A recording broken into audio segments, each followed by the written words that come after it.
January 1, 2024, matapos ang medianoche, itinanim ko kinabukasan ang korona ng pinya na kinain namin. Dito yan sa aming rooftop sa Quezon City, sa mga paso. Lumipas ang mga linggo at kailangan ko siyang ilipat sa mas malaking paso. Ayan nga't nag-ugat na. Ayan, nag-ugat na po. Ganda na ang ugat. Okay. April 8. Mas stable na. 1 year and 1 month later, lumabas na po ang pulang bulaklak sa gitna. Yan ang magiging pinya ulit. Dagdag na naman po ito sa aming resume na kung ano ang pwedeng patubuin sa mga paso-paso lamang dito sa Quezon City. Kasama na po dyan ang mais, ang cherry tomato, okra, luya, at ito ngayon, pineapple. At 1 week later pa, naging bola na ang flat na bulaklak. Parang bola ng bilyar. Ayun na, naiintindihan na natin kung paano siya maging pinya. 1 linggo pa at nagmukha na siyang baby pinya. Purple. Ganda niya, no? So, mga 5 to 6 months pa yan bago natin mapitas. 1 year old na po ang halaman. Mahigit, 1.3. Ay, 1 year and 3 months. 3 months matapos natin makita ang pulang bulaklak, ay tinubuan na din siya ng kanyang sariling crown. Tumumba na po siya sa bigat ng kanyang top. Parang magdidilaw na rin. 2 months later, Independence Day, hindi siya masyadong independent dahil tumutumba na sa kanyang sariling bigat. Kailangan na niya ng tulong mula sa akin. Hindi masyadong independent. Inayos ko na po ng stick.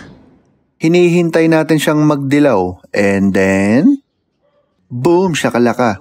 June 25, 2025, 1 year and 6 months matapos siyang itanim, pwede na siyang pitasin. Dilaw ang kulay, malambot na ang mga dahon sa kanyang base. Pagdating naman sa size, cute po siya at hindi masyadong malaki.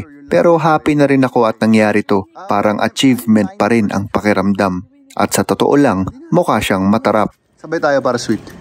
Okay? I think dapat nakinig ako sa payo nung napanood mo, babe. Dapat daw nagbabas nung tuktok. No? Anyway, ikutin natin. Makakabay na naman si Sherlyn. In 3, 2, 1, to the right, Go. Ganun. Ano naambag. Uy, lambot naman. Harvest na ba talaga to? Ganun na. Gimig. Yun! Oo, dali lang. Hala. Malambot-lambot na nga, oh.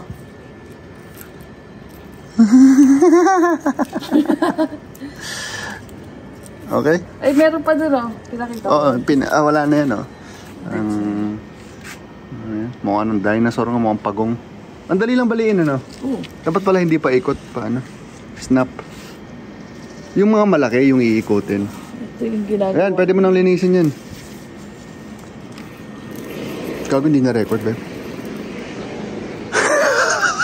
Ang dugyat kapil ko yung mga ano ko sa mukha. Galit mo. Ang paborito kong chopping board. Ngayon, akin ng dahon. Splakak. Nagkalat. Okay, hinog na ba talaga? Malalaman natin mga kabayan. Yun. Malambot na. Malambot na siya. Okay, mukhang perfect. Okay tayo. Wala tayong lokbo.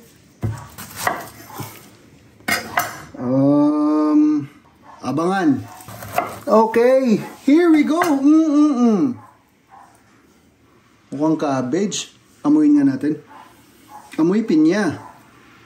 Yan. Tapos tatanggalin natin yung core. Matigas yan, V-cut. Okay. And another V-cut. Babayo. Chop. Chop. Chop. Then.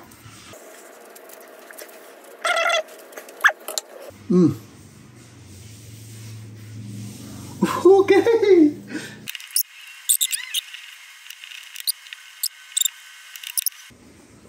Wow.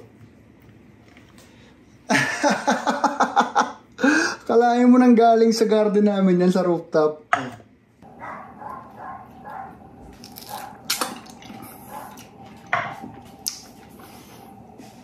Wala, what can I say? Pineapple talaga. May konting asim. Pineapple talaga.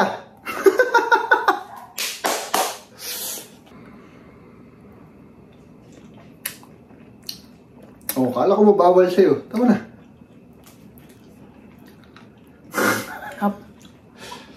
Nothing beats a Jet2 holiday.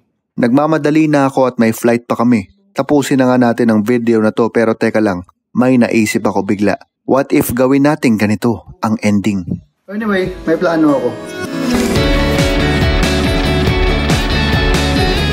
Yun! Oo, dali lang.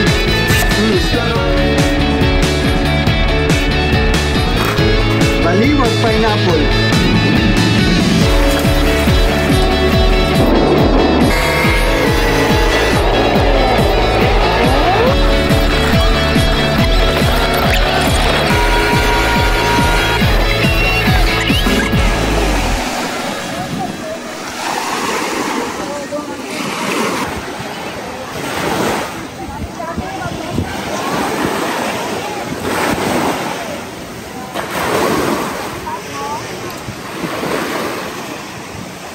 Ang bago.